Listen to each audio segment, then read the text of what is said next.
ESPN Friday Night Fights presented by Cerveza Tecate con Carácter. And in part by AT&T, a better 3G experience. And by Just for Men Hair Color, knocks out the gray better than ever.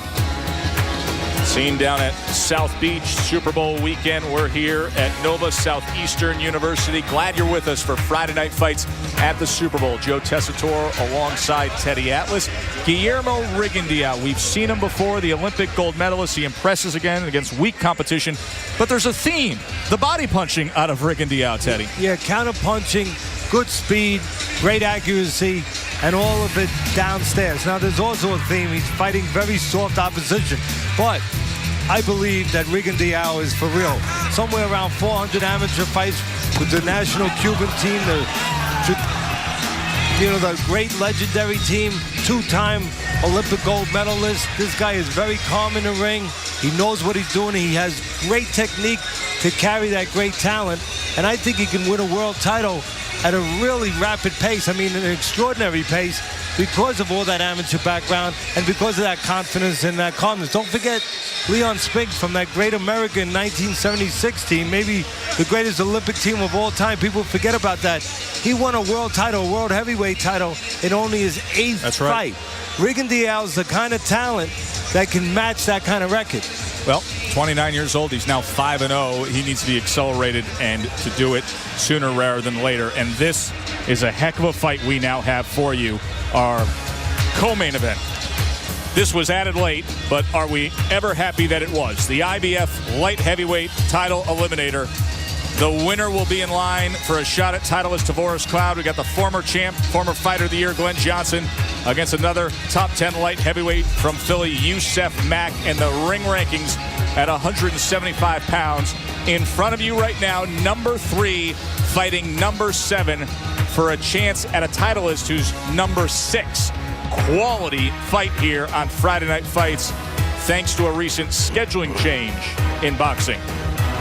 Yusaf Mack, he no longer struggles to make weight, spending so much of his career trying to compete at 168 pounds. Now he's found a home at 175. 31 years old, he's 6'1", has the reach advantage against the 5'9" Johnson. 28-2-2 in his career.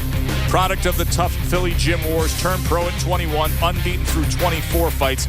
Then on Friday Night Fights in 06, he was TKO'd by Alejandro Barrio, that Kiss Goodnight highlight you may remember. His second career loss came in 07, a move to 175 pounds, and he has won 5 straight. Included among those 5 wins was his impressive victory last February over Chris Henry. Henry, the power puncher, thought to be stronger than Yusaf Mack. Mack able to grab an early lead and hold on.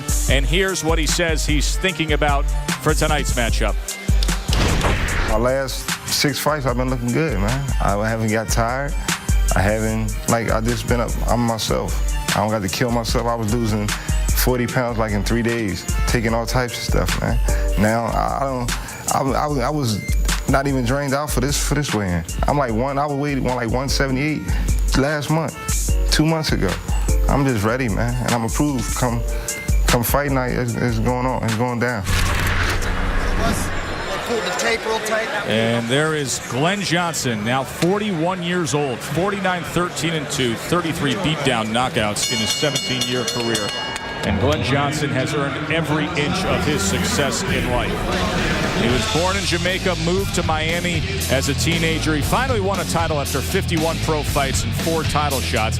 His signature performance, 04, knocked out Roy Jones Jr. Later that year, he also beat a prime Antonio Tarver.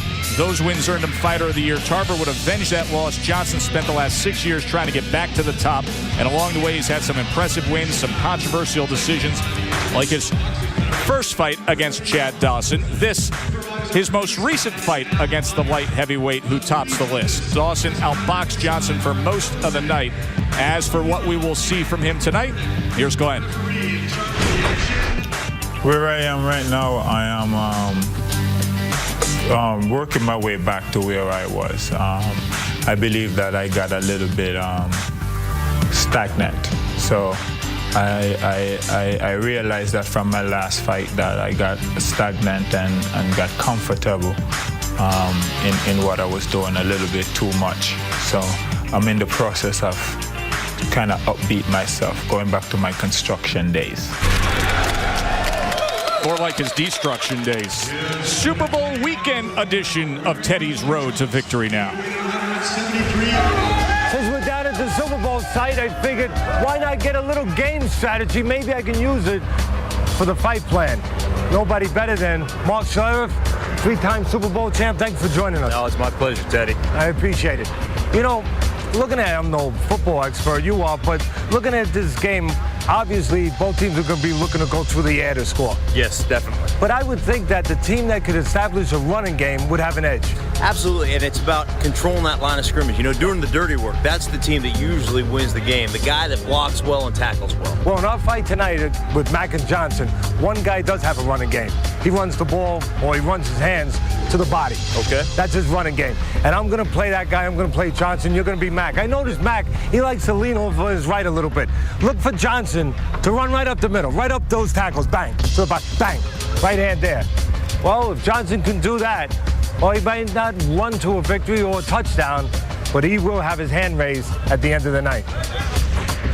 Well, we've established that Johnson's the runner in this game or in this fight, and of course, Mack would be the passer.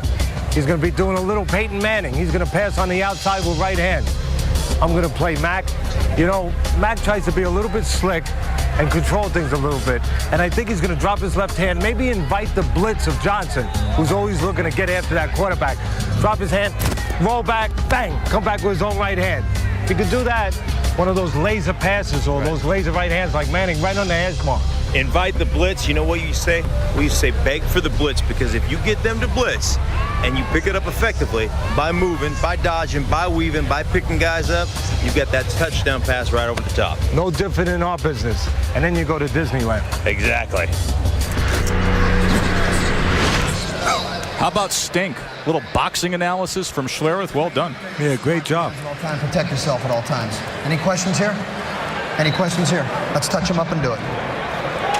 Frankie Gentile, the referee. 12 rounds between Glenn Johnson and Yusaf Mack. A fight that was supposed to take place in January, but with the cancellation of the card, with the happenings and the circumstances of the tragedy surrounding Andre Berto's family, they found a home here on Friday Night Fights. And give credit to both guys to keep the fight alive. They want it. They want the opportunity to fight for a belt, and now they get their chance. I think this fight's going to come down to, can Mack handle Johnson's pressure? And at 41 years of age, can Johnson keep up that pressure all night long? Don't forget, Mack has been inactive 8 months. Johnson was in the ring 3 months ago. Both of Mack's losses by KO. He loses to physically strong, or at least those losses were to physically strong, aggressive fighters, just like, guess who? Mr. Johnson. Alejandro Barrio and Labrado Andrade would definitely fall into that category of durable, physical, strong guys. Those were the 2 TKO losses. Yeah, the only difference is they were younger, and right. Johnson's 41. And I suppose that's really the big question, Teddy. I remember when we were talking about this fight recently, and I asked you what you thought. Your first reaction was pointing to Glenn Johnson's age as to what will he have left. What is he now, this edition of Glenn Johnson? Well, I think he's a guy that's always in great shape, a little like Bernard Hopkins. Hopkins is different because he's a slipper fighter, more of a boxer, not a come-get-you fighter like Johnson. But both of them the same, where they have a great work ethic. They respect the sport. They take care of their bodies. There's a right hand over the top from Glenn Johnson, and Mack came back with a right hand to the body. Well, look for Mack, I think, to be on the outside. Like I said, like Peyton Manning, looking for those laser punches with a little distance, go downfield a little bit. I think Mack needs to be on the outside, a little separation from the stronger, more aggressive Johnson. Johnson, of course, no matter where he starts, you know where he wants to finish. Right there. Yeah, on the inside. Got himself there with the jab in the right hand. There's a left hook that just missed the mark from Mack. Jab to the body, right hand from Johnson, and Mack was able to sneak a right hand through the middle. Now that's what we talked about in the fight plan.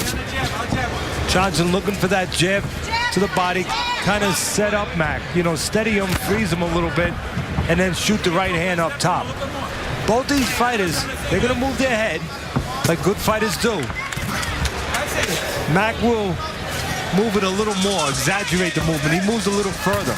You know, he's 10 years younger. He's not as experienced as Johnson, so he'll move further. Johnson moves just enough.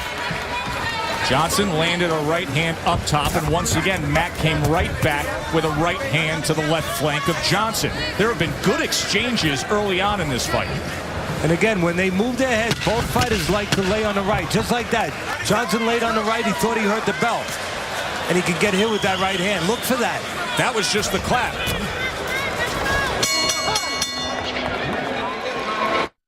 Action from the last round. This could have been disastrous for Johnson. He hears the clap, the 10-second clap.